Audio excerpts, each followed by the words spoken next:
Take her off my aircraft right now. The words cracked through the private terminal like a whip, sharp enough to silence every rolling suitcase and every quiet airport conversation within seconds. Heads turned instantly toward Gate 4B inside Crown Jet Executive Aviation in Dallas, Texas, where a tall black woman in a gray hoodie stood calmly beside the boarding scanner, while 3 uniformed crew members stared at her like she had wandered into a place she didn't belong.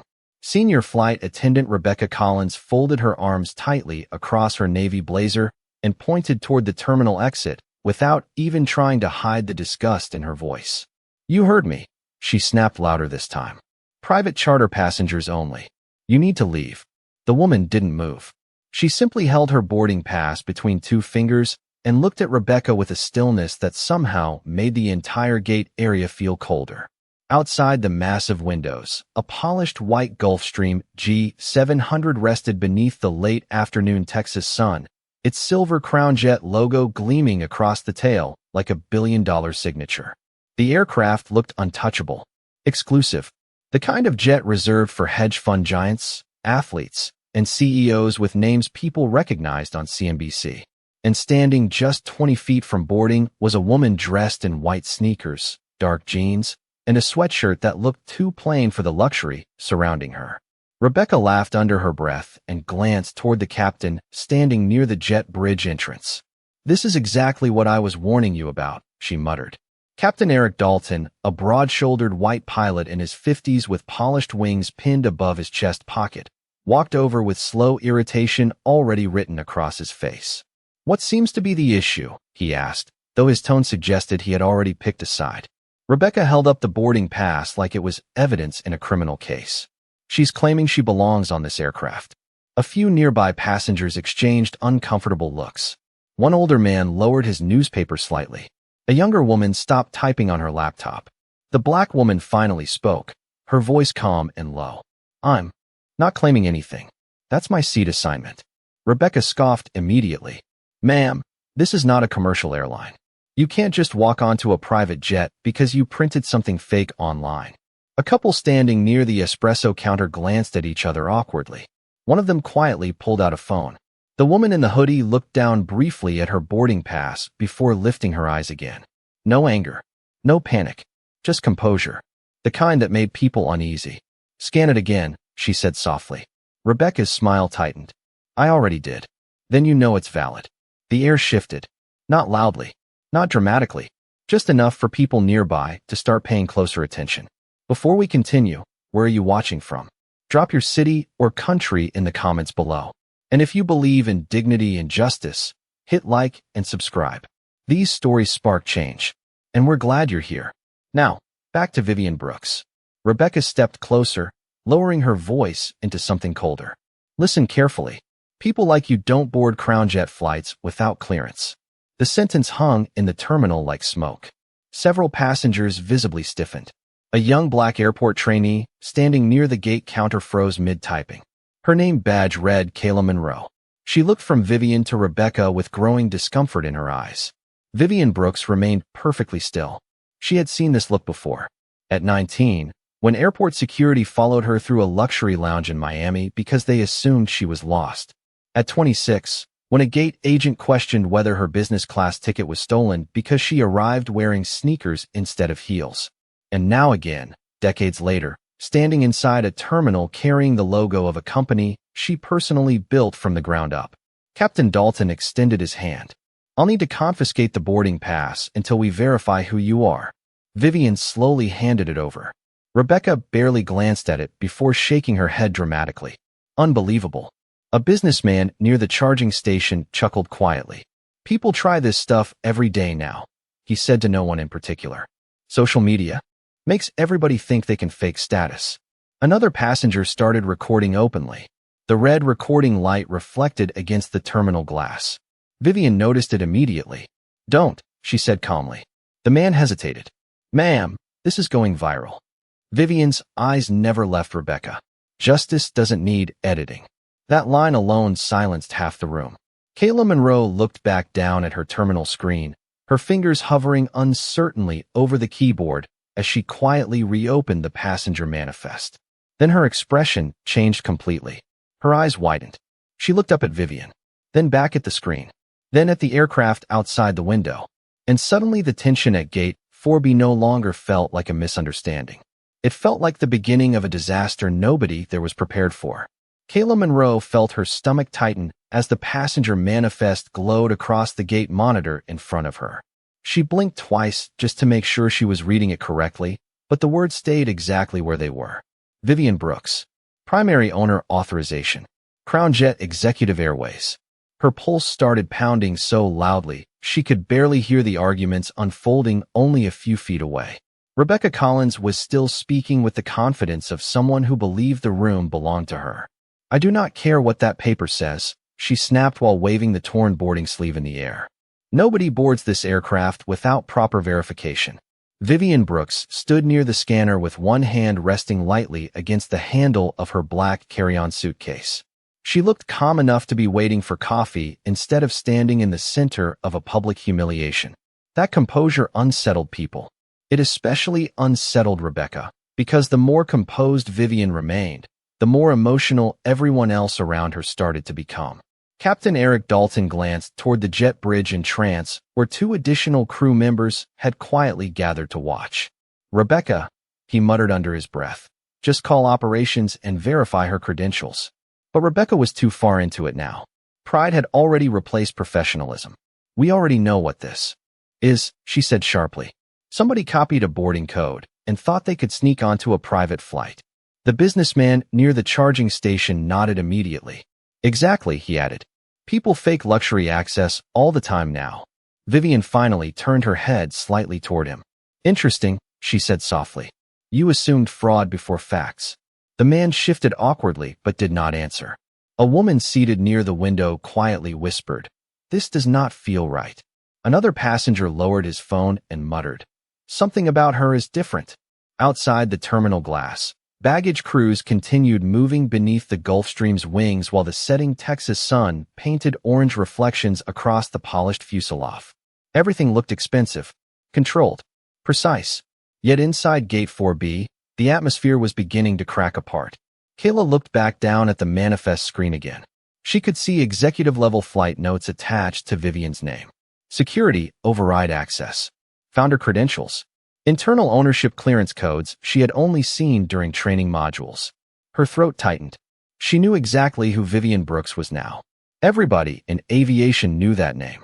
Vivian Brooks had built Crown Jet from 3 leased aircraft into one of the largest black-owned luxury aviation companies in the country. Forbes called her the woman who changed private air travel. CNBC once described her as the quiet billionaire who never needed attention to control a room. And now that same woman stood 10 feet away while her own flight crew treated her like an intruder. Kayla swallowed hard and slowly stepped toward Rebecca. "Ma'am," she whispered nervously. "I think we need to pause boarding." Rebecca barely looked at her. "Stay focused on your station." But her credentials are showing owner-level clearance. Rebecca turned sharply. "Excuse me." Kayla's voice weakened under the pressure. "I just think somebody from operations should review the manifest again." Rebecca laughed coldly. "You are a trainee. Do not tell me how to do my job." The words landed hard enough for nearby passengers to hear. Vivian watched the exchange quietly without interrupting. She had seen this dynamic too many times before. The young employee who noticed something wrong. The fear in their eyes. The calculation of whether speaking up was worth risking their paycheck. At 23, Vivian had once worked airport reception during college. She still remembered watching a black traveler get questioned for nearly 30 minutes because an employee assumed his first-class ticket had been stolen. Nobody defended him. Nobody interrupted the humiliation. Everyone just watched and protected the system instead. That memory stayed with her for years. Now here she was again, except this time she owned the system. Rebecca stepped directly in front of Vivian again. "Here is what is going to happen," she said firmly. "You are going to leave this gate before security escorts you out." Vivian tilted her head slightly. "Escort me out of what exactly?" Rebecca crossed her arms tighter. "This aircraft." Vivian looked past her through the terminal windows toward the jet sitting on the runway. The silver Crown Jet logo reflected across the glass behind Rebecca's shoulder. Then Vivian spoke quietly enough that people nearby leaned forward just to hear her. "That would be difficult," she said, "considering I paid for every inch of it." Silence spread instantly across the terminal. Even the businessman stopped talking. Kayla's eyes widened again, while Rebecca's face tightened with irritation instead of understanding. She thought Vivian was bluffing. That was the dangerous part. The crew still believed they held power, and they had absolutely no idea how quickly that illusion was about to collapse. The silence after Vivian Brooks spoke lasted only 3 seconds, but inside Gate 4B it felt much longer. Rebecca Collins stared at her with narrowed eyes, searching for hesitation, searching for fear, searching for anything that would prove this calm black woman was bluffing. But Vivian did not look nervous. She did not raise her voice. She simply stood beside her carry-on suitcase while the terminal around her slowly shifted from annoyance into uncertainty. Captain Eric Dalton rubbed the back of his neck and glanced toward the aircraft outside. "Rebecca," he said, carefully, "maybe we should contact executive operations before this gets bigger." Rebecca turned sharply toward him. "Bigger?" she repeated. She walked into a secured private terminal pretending she owns the plane. Vivian answered before he could. "I never said pretending." A low murmur spread across nearby passengers. Phones were fully raised now. A young man in a Dallas Mavericks jacket whispered into his live stream. "This lady might actually be important." Another woman quietly said, "I think they picked the wrong person today." Rebecca heard the whispers and immediately became more aggressive. People like her always did when public control started slipping away. "Enough," she snapped. "You are holding up boarding for paying passengers." Vivian's eyes moved slowly across the gate seating area. "Interesting choice of words," she said softly. "Paying passengers." Rebecca stepped closer. "You think this is funny?" "No," Vivian replied. "I think it is familiar." That answer hit harder than yelling would have. Kayla Monroe felt frozen behind the counter. She kept looking between the manifest screen and the woman standing near the scanner. Every detail matched. Ownership authorization codes. Internal executive travel status. Even the aircraft registration number tied directly to Vivian Brooks Holdings. There was no mistake. No confusion. This was her plane. Yet somehow nobody with authority wanted to admit it. A middle-aged white passenger near the espresso machine folded his arms. "If she owns the aircraft," he said loudly, "why is she dressed like that?" The question landed exactly the way he intended. Ugly. Casual. Certain. Several passengers looked uncomfortable immediately, but nobody challenged him. Vivian turned toward him slowly. "Tell me," she asked calmly, "what does ownership look like to you?" The man opened his mouth, then stopped, because suddenly every person nearby was watching him too. Rebecca jumped in before he could answer. "Do not twist this into something else," she said sharply. "This is about security protocol." Vivian nodded once. "Security protocols are important." Then her eyes locked directly onto Rebecca's. "So is dignity." The temperature inside the terminal seemed to drop another 10 degrees. Even Captain Dalton stopped talking. Rebecca held up the damaged boarding pass again. "You still have not proven who you are." Vivian gave a faint smile that barely moved her face. "Actually," she said, "I already did." Then she pointed calmly toward the scanner terminal. "Your system recognized me immediately." Kayla swallowed hard. Rebecca noticed the movement and spun around. "What are you doing back there?" she demanded. Kayla hesitated. "The manifest confirms her credentials." Rebecca walked toward the counter fast enough to make nearby passengers tense. "Show me." Kayla turned the monitor slightly. Rebecca's eyes scanned the screen. For one brief second, something flickered across her face. Not understanding. Panic. But it vanished almost instantly beneath pride. "This could be fake," she muttered quickly. "People hack systems." Vivian let out a quiet breath through her nose, almost disappointed. "You are reaching now." Captain Dalton stepped closer to the monitor himself. His expression changed immediately the moment he saw the ownership clearance attached to Vivian's profile. The color drained slightly from his face. "Rebecca," he said quietly. But Rebecca was already too committed to back down publicly. "No," she snapped. "I know exactly what this is." She pointed directly at Vivian again. "People pull the race card the second they get caught doing something wrong." The words hit the terminal like shattered glass. Audible gasps spread through the seating area. One woman lowered her phone slowly and whispered, "Oh no." A young black couple near the window exchanged a look that carried years of recognition. Vivian did not react outwardly. That was the part that unsettled everyone most. She remained completely still while the ugliness around her exposed itself piece by piece. At 31, Vivian once sat through a luxury aviation conference where a hotel employee handed her someone else's luggage because he assumed she worked service staff instead of being the keynote speaker. She remembered standing there in silence while executives avoided eye contact instead of correcting him. She remembered how humiliation could feel loud even in quiet rooms. And now here it was again. Different airport, different faces, same assumption. Rebecca crossed her arms tightly like she had just won something. You need to leave this gate immediately. Vivian looked at her for a long moment before finally speaking. You still think this terminal belongs to you, she said quietly. Then she reached into the pocket of her hoodie and pulled out her phone. Not fast, not dramatically, calm, controlled, dangerous. Kayla noticed the subtle shift immediately. So did Captain Dalton.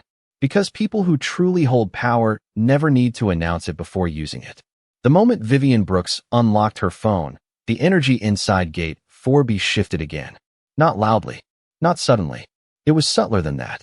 Like the room itself realized it had crossed a line it could not uncross. Rebecca Collins watched her carefully now, though arrogance still masked the uncertainty beginning to creep into her face. Who are you calling? She demanded. Vivian glanced at the screen once before lifting the phone calmly to her ear. Someone who understands authority, she replied. The sentence landed with surgical precision. Nearby passengers looked at each other immediately. Even the businessman near the espresso counter stopped pretending this was entertainment. Captain Eric Dalton rubbed his jaw nervously while watching the boarding bridge cameras overhead. The delay was already pushing past schedule. Operations would notice soon if they had not already. Vivian waited only 2 seconds before the call connected. Rachel, she said evenly. I need full access review at Gate 4B. On the other end, Rachel Brooks answered instantly without hesitation. Understood. Is this a live incident? Vivian's eyes remained on Rebecca. Yes. Rachel's tone sharpened immediately. Do you want executive escalation? Vivian paused briefly. Not yet. Rebecca folded her arms tighter. This is ridiculous. Vivian ignored her completely. Begin recording all terminal communications tied to this flight, she continued calmly. Timestamp everything from 12 minutes ago until now. Captain Dalton's face changed the second. He heard that. Because nobody requested timestamped internal recordings unless legal exposure was involved. Rebecca noticed his reaction and became defensive again. You cannot record private company operations. Vivian lowered the phone slightly and looked directly at her. Actually, she said softly, I can. That answer hit harder than before because now even the passengers could hear the confidence behind it. Not performance. Not bluffing. Familiarity. Ownership. Kayla Monroe stood frozen behind the counter while her heart pounded harder by the second. She kept staring at the executive authorization codes still glowing on her monitor. She wanted to speak up clearly. She wanted to stop this before it got worse. But fear sat heavy in her chest. Rebecca had already humiliated her publicly once tonight. And everybody working private aviation knew how quickly supervisors could bury a trainee's career. Vivian noticed the hesitation in Kayla immediately. She had seen it her entire life. Good people trapped inside bad systems. A teenage boy sitting beside the window whispered to his mother, Mom, I think she really owns the plane. His mother nodded slowly without taking her eyes off Vivian. I think they know that now too. Rebecca turned toward the passengers sharply. Everybody needs to mind their business. But the room no longer belonged to her. Phones were fully raised now. One woman was openly streaming the confrontation online while comments flooded her screen faster than she could read them. This is discrimination. The crew is done. Why is she the calmest person there? Vivian ended the call slowly and slipped the phone back into her hoodie pocket. Then she stepped closer to the gate scanner, close enough now that Rebecca instinctively moved back half a step without realizing it. Let me make something clear, Vivian said quietly. I gave all of you several chances to correct this. Rebecca lifted her chin stubbornly. Correct what?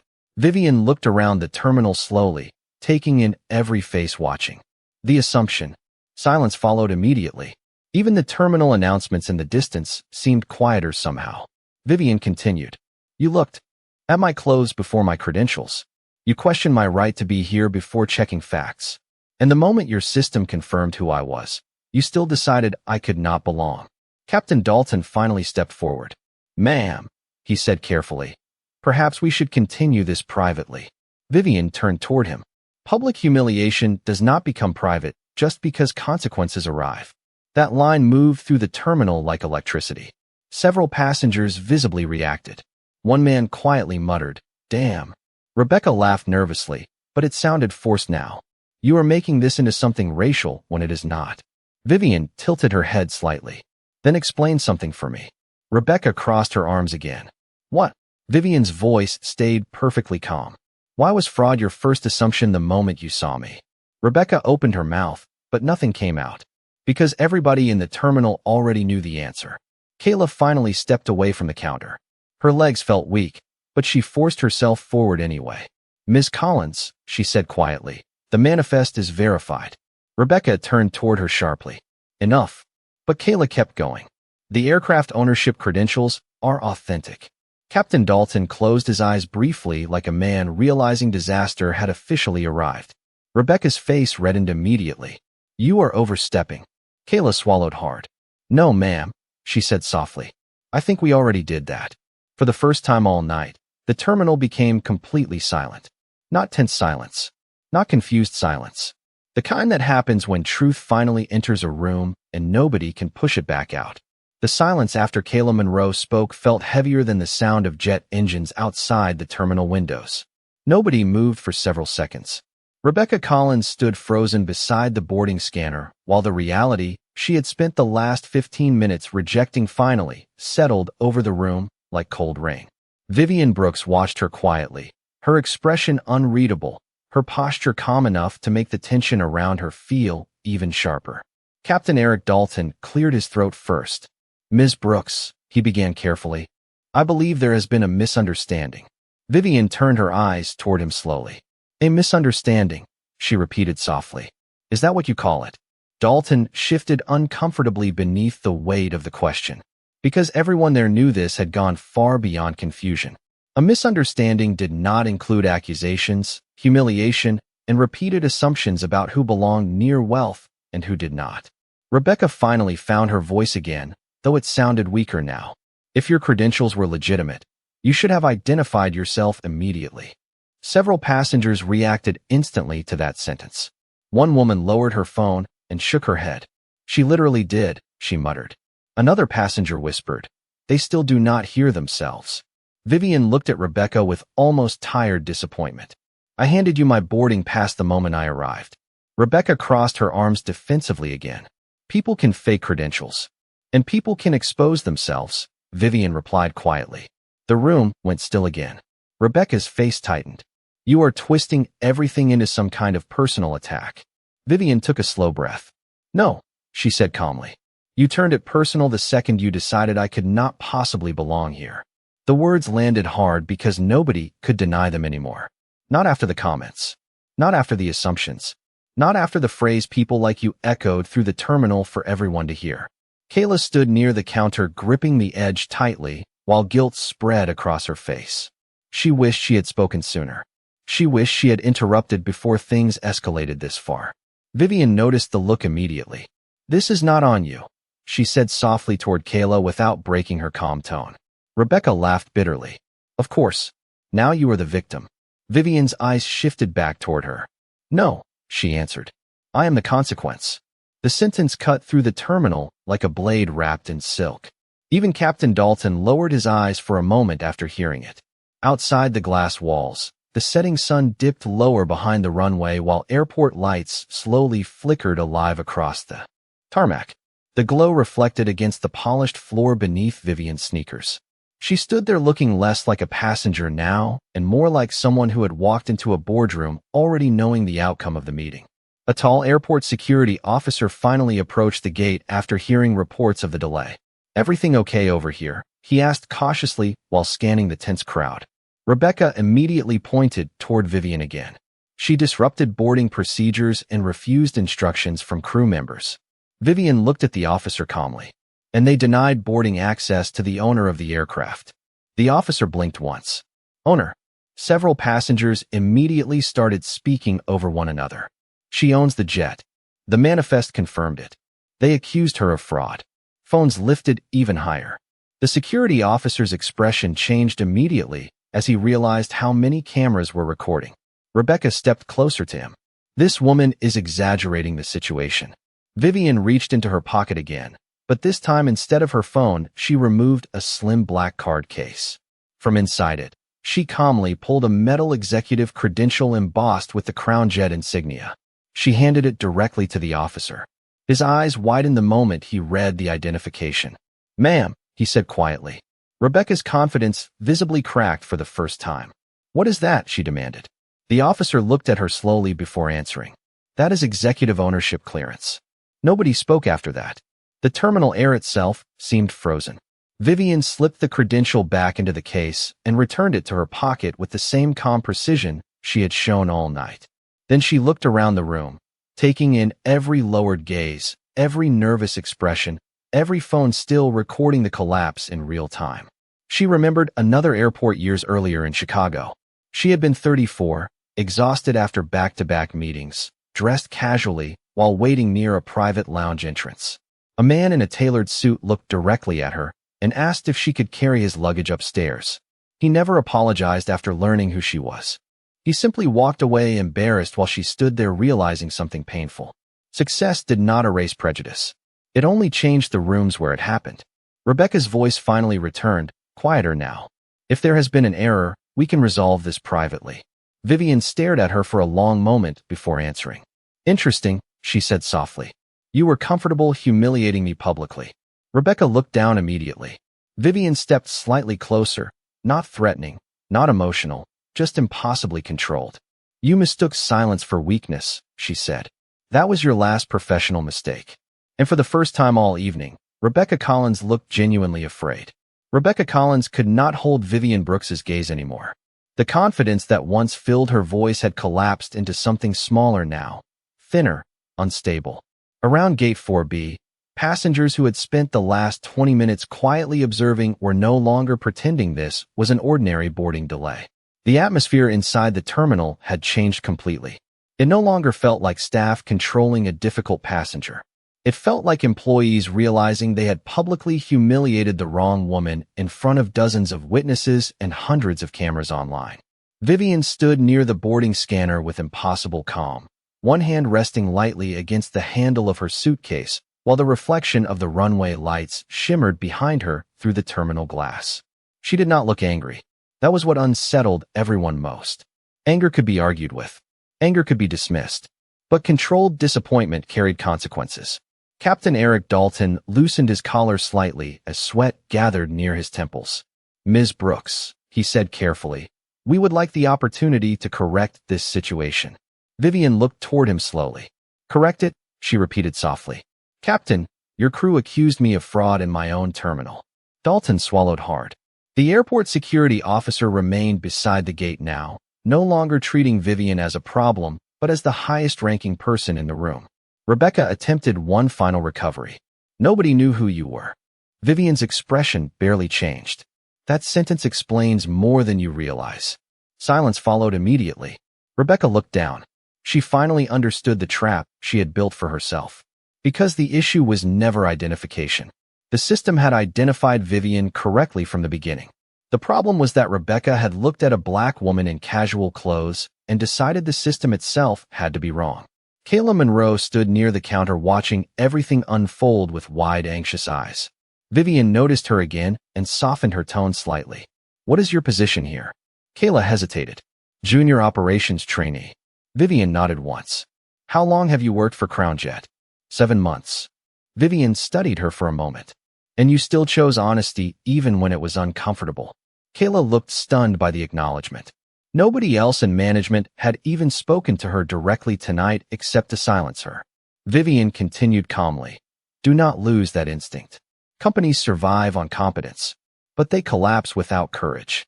Several passengers nodded quietly after hearing that. One older man near the windows whispered, "That right there is leadership." Rebecca's face tightened again, not from arrogance this time, but from the realization that every second Vivian remained composed only made the crew appear worse. Vivian reached for her phone again. The terminal became instantly silent the moment she unlocked it. Even the crew understood now that whatever happened next would not be a warning. It would be final. Vivian pressed a contact and lifted the phone calmly to her ear. "Rachel," she said. "Initiate protocol black." The effect was immediate even before anyone understood what the words meant. Rachel's voice came through clearly enough for nearby passengers to hear. "Confirmed. Full executive authorization." Vivian's eyes moved slowly across Rebecca, Captain Dalton, and the remaining crew members standing near the jet bridge entrance. "Full authorization." Rachel did not hesitate. "Understood. Internal systems updating now." A soft electronic tone suddenly echoed from the gate counter computer. Kayla looked down at the monitor and felt her stomach drop. Crew access statuses were changing live on the screen. Operational permissions suspended. Flight control review initiated. Executive audit active. Captain Dalton's company tablet buzzed in his hand. He unlocked it quickly and stared at the screen in disbelief. "Oh my God," he muttered under his breath. Rebecca immediately looked toward him. "What?" Dalton's voice sounded hollow now. "The flight has been frozen." Several crew members near the boarding bridge checked their devices simultaneously as notification after notification appeared across their screens. One flight attendant whispered, "My access badge just got restricted." Another looked panicked. "Mine too." The businessman near the espresso counter lowered his phone slowly, no longer smirking now that real authority had entered the room. Vivian slipped her phone back into her hoodie pocket. "Calm. Precise. Absolute." Rebecca stepped backward slightly. "You cannot suspend an entire crew over a misunderstanding." Vivian's eyes settled on her again. "Watch me." The sentence landed like thunder wrapped in silk. Nobody moved afterward. The only sound inside Gate 4B came from the distant hum of aircraft engines outside and the quiet vibration of phones recording the collapse happening in real time. Vivian stepped closer to the boarding scanner one final time. "You spent 20 minutes trying to remove me from my own aircraft," she said quietly. "Now I am removing the people who forgot what professionalism looks like." And somewhere deep beneath the polished luxury of Crown Jet executive aviation, systems were already obeying her. The notifications kept spreading across the crew devices like falling dominoes. Restricted access. Executive review pending. Operational authority suspended. Every screen carried the same cold message in sharp, white letters against a black background. The atmosphere inside Gate 4B no longer resembled a boarding terminal. It felt like a corporate collapse unfolding in public, one notification at a time. Captain Eric Dalton stared down at his tablet with visible disbelief. His pilot credentials had been temporarily frozen pending executive investigation review. 30 years in aviation, and he had never seen a system respond this quickly. Rebecca Collins looked from screen to screen around her as panic slowly replaced denial. "This is insane," she whispered. "You cannot do this without human resources approval." Vivian Brooks stood beside the boarding scanner with the same impossible composure she had carried since the beginning. "Human resources approved it 30 seconds ago," she replied calmly. Rebecca's face lost color instantly. Several nearby passengers exchanged stunned looks. One man quietly whispered, "She really runs everything." Another passenger lowered her phone only long enough to say, "This is what accountability looks like." Kayla Monroe remained behind the counter, watching the entire terminal transform around Vivian. The same employees who had dismissed her earlier were now avoiding eye contact completely. Nobody interrupted Vivian anymore. Nobody challenged her authority. The illusion of power had vanished the moment real power entered the room. Vivian slowly turned toward the large terminal windows overlooking the runway. The Crown Jet Gulfstream sat illuminated beneath the evening lights, polished and silent like a monument to everything she had spent 20 years building. She remembered the first aircraft she ever leased. 12 seats. Faded leather interior. Constant maintenance problems. Banks refused to take her seriously back then. Investors questioned whether a black woman could survive in luxury aviation. One executive in New York laughed directly in her face during a meeting and told her private aviation depended on old money trust. Vivian never forgot that phrase. Old money trust. As if excellence belonged to certain people by birthright. As if competence had a color. Behind her, Rebecca's voice trembled slightly now. "Ms. Brooks, please." Vivian turned slowly. Rebecca swallowed hard before continuing. "I admit things became unprofessional." Vivian said nothing. Rebecca looked around at the passengers recording everything and lowered her voice further. Can we discuss this privately? Vivian's eyes settled on her without emotion. You keep asking for privacy now that consequences arrived. The words hit harder than yelling ever could. Captain Dalton stepped forward carefully. Ms. Brooks, with respect, the crew made mistakes under pressure. Vivian nodded once. Correct. Dalton seemed relieved for half a second until she continued. And character reveals itself under pressure. Silence closed around the terminal again. Even the airport security officer remained completely still now, understanding he was witnessing more than a staffing dispute. This was leadership drawing a line in public. Rebecca attempted one final defense. You are destroying people's careers over one misunderstanding.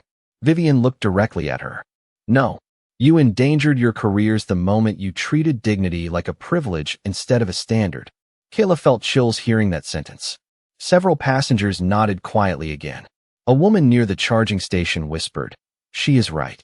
Another passenger added softly, "Imagine how many people they treated like this before cameras showed up." Rebecca's breathing became uneven. For the first time all night, she seemed to understand that this moment would follow her long after tonight ended. Vivian reached into her hoodie pocket again as her phone vibrated. She glanced at the screen briefly before answering. Yes, Rachel. Rachel Brooks spoke clearly through the speaker. Executive Review Board is live. They have completed initial findings.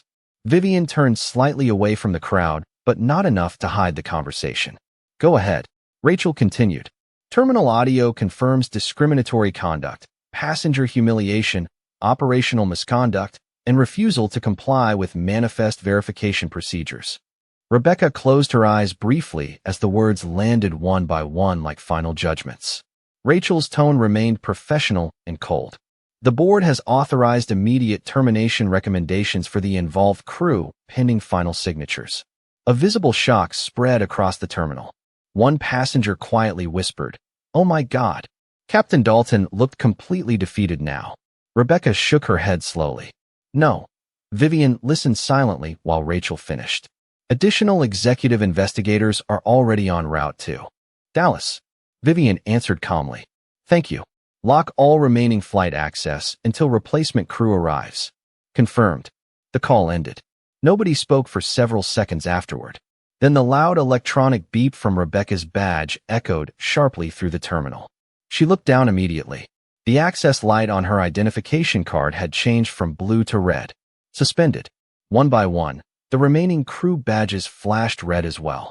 The sound repeated across the gate like an alarm announcing the end of something permanent. Rebecca stared at her badge in disbelief. You fired us? Vivian looked at her steadily. No, she said softly. You fired yourselves the moment you forgot who your professionalism was supposed to protect. And in that moment, every person inside Gate 4B finally understood the truth. Vivian Brooks had never needed to prove she belonged there. The real question was whether anyone else in that terminal deserved to. The red suspension lights glowing across the crew badges changed everything inside Gate 4B. What started as arrogance had turned into visible panic. Rebecca Collins stood motionless beside the boarding scanner, staring down at her identification card like it belonged to someone else. Captain Eric Dalton slowly lowered his tablet, his shoulders heavy with the realization that decades of reputation had just collided with one catastrophic failure in judgment. Around them, passengers continued recording quietly, but the energy had shifted again. Nobody looked entertained anymore. The room felt reflective now, uncomfortable, honest. Vivian Brooks remained exactly where she had stood from the beginning, calm and composed beneath the bright terminal lights while the consequences around her unfolded with mechanical precision. A sharp electronic tone suddenly echoed from the operations desk behind Kayla Monroe. She looked down quickly at the incoming system notification and inhaled sharply. Executive arrival confirmed, she whispered. Seconds later, two senior Crown Jet executives entered the terminal from the secured hallway near customs clearance. Their dark suits carried the unmistakable presence of people used to handling crises, worth millions of dollars. The older executive, Martin Hale, immediately spotted Vivian and straightened his posture. Ms. Brooks, he said respectfully while approaching. We came as fast as we could. Every crew member near the gate lowered their eyes instantly after hearing the tone in his voice. There was no confusion left now. No debate. No uncertainty about who Vivian Brooks truly was. Vivian nodded politely. "Thank you for coming, Martin." He glanced briefly toward Rebecca, Captain Dalton, and the suspended crew before looking back at Vivian with visible disappointment. "We reviewed the recordings on the way here." Rebecca stepped forward quickly. "Sir, there has been a misunderstanding." Martin turned toward her slowly. "No," he replied coldly. "There has been a failure." The terminal fell silent again. Rebecca's mouth opened slightly, but no words came out this time. Martin continued calmly. "A passenger should never have to prove their humanity before receiving professionalism." Several passengers nodded immediately after hearing that. Vivian remained quiet while the executives handled the aftermath around her. She had learned years ago that true authority did not require constant speaking. The system itself eventually spoke for you. Another executive, Denise Walker, approached Kayla Monroe directly. "You are the trainee who reported the manifest discrepancy?" Kayla looked nervous. "Yes, ma'am." Denise nodded once. "You did the right thing." Kayla's eyes widened slightly at the words. It was the first time all night someone in senior leadership had openly acknowledged her courage. Rebecca watched the interaction with growing dread, because deep down she understood the cruelest part of the situation. The trainee she dismissed had shown more professionalism than the senior crew combined. Outside the terminal windows, replacement flight personnel were already arriving across the tarmac in company vehicles, while maintenance crews prepared updated departure clearance for the Gulfstream. Crownjet systems moved quickly during executive interventions. Vivian designed them that way herself after years of watching corporations delay accountability until public attention disappeared. She never wanted silence to protect misconduct. Martin Hale turned toward Captain Dalton. "Your flight authority has been suspended pending full investigation review." Dalton lowered his head slightly. "Understood." Then Martin faced Rebecca directly. "Your employment termination paperwork is already processing." Rebecca looked stunned. Immediately, Martin's expression never changed. Immediately, a quiet murmur spread through the passengers again. Rebecca's breathing became uneven. "After everything I have done for this company?" Vivian finally spoke again, her voice calm enough to cut through the emotion surrounding her. "Respect for people is not a reward for seniority," she said softly. "It is the minimum requirement." Rebecca looked at her helplessly now. "I said I was sorry." Vivian held her gaze steadily. "You became sorry after power entered the conversation." Nobody defended Rebecca after that, because everyone knew it was true. The businessman near the espresso counter quietly lowered his eyes, remembering his own comments earlier. A woman near the windows stopped recording entirely and simply watched Vivian with admiration instead. The airport security officer shifted uncomfortably before speaking. "Ms. Brooks, for what it is worth, I am sorry for how this was handled." Vivian nodded respectfully toward him. "Thank you for saying that." Then she looked around the terminal one final time. The same room that greeted her with suspicion now stood completely still around her. Nobody questioned whether she belonged anymore. Nobody doubted her authority. But Vivian understood something painful that most people in the terminal were only beginning to realize. The humiliation should never have required proof of status to stop. She slowly picked up her carry-on suitcase and stepped toward the boarding bridge entrance. Every person in the terminal instinctively moved aside to clear her path. As Vivian passed Kayla Monroe, she paused briefly. "Keep your integrity," she said quietly. "This industry will try to bargain with it." Kayla nodded immediately, emotional but steady. "I will, Ms. Brooks." Vivian gave her a small approving nod before continuing toward the aircraft door. Behind her, suspended crew members stood frozen beneath the harsh terminal lights while executives finalized reports and passengers whispered about the woman who had walked into her own terminal dressed in sneakers and left reminding everyone what real power actually looked like. Vivian Brooks walked through the boarding bridge without looking back once. The soft rolling sound of her suitcase echoed against the narrow walls while the terminal behind her remained frozen in silence. Every passenger, every employee, every executive standing inside Gate 4B watched her disappear toward the aircraft she built with 20 years of sacrifice, humiliation, discipline, and relentless vision. Outside the bridge windows, the lights of Dallas shimmered across the runway while the polished Gulfstream waited beneath the darkening evening sky like it had been waiting for her all along. Inside the terminal, Nobody seemed sure what to say anymore. Rebecca Collins stood near the scanner, holding a deactivated badge that no longer opened doors. Captain Eric Dalton remained motionless beside the gate counter, staring downward as replacement crew members quietly moved around him, preparing the aircraft for departure. Kayla Monroe watched Vivian walk toward the jet and felt something shift inside her permanently. Not because she witnessed someone powerful win, but because she witnessed someone powerful refuse to become cruel while winning. That was rarer. Martin Hale looked around the terminal slowly before addressing the remaining passengers. Ladies and gentlemen, CrownJet sincerely apologizes for the unacceptable conduct that occurred tonight. Replacement crew has arrived, and departure will resume shortly. Nobody clapped. Nobody complained. The room still carried the emotional weight of what had happened there. One older passenger quietly shook his head. All that humiliation just because they could not imagine a black woman owning the aircraft. Another passenger answered softly, "That is the part people do not say out loud enough." Near the windows, the businessman who mocked Vivian earlier slowly sat back down and rubbed his forehead. For the first time all evening, he looked embarrassed instead of confident. The live streams were still running across social media. Thousands of comments flooded through videos showing the exact moment authority reversed itself at Gate 4B. But Vivian Brooks never once checked her phone. She was never interested in viral moments. She cared about systems, standards, culture, the things that remained after cameras disappeared. Inside the aircraft cabin, replacement flight attendants greeted her respectfully the moment she stepped aboard. "Welcome aboard, Ms. Brooks." Vivian nodded politely and took her seat near the front of the cabin. Warm amber lighting reflected softly across the polished wood interior, while quiet jazz played through hidden cabin speakers. The same aircraft that became the center of public humiliation only minutes earlier now felt peaceful again. Controlled. Professional. The way it should have felt from the beginning. Vivian looked out the oval window, toward the terminal where figures still moved behind the glass. She could faintly see Rebecca standing near the gate entrance, smaller now somehow, stripped of authority and certainty at the same time. Vivian did not feel satisfaction watching her fall. She felt tired. Because moments like tonight were never isolated incidents. They were patterns.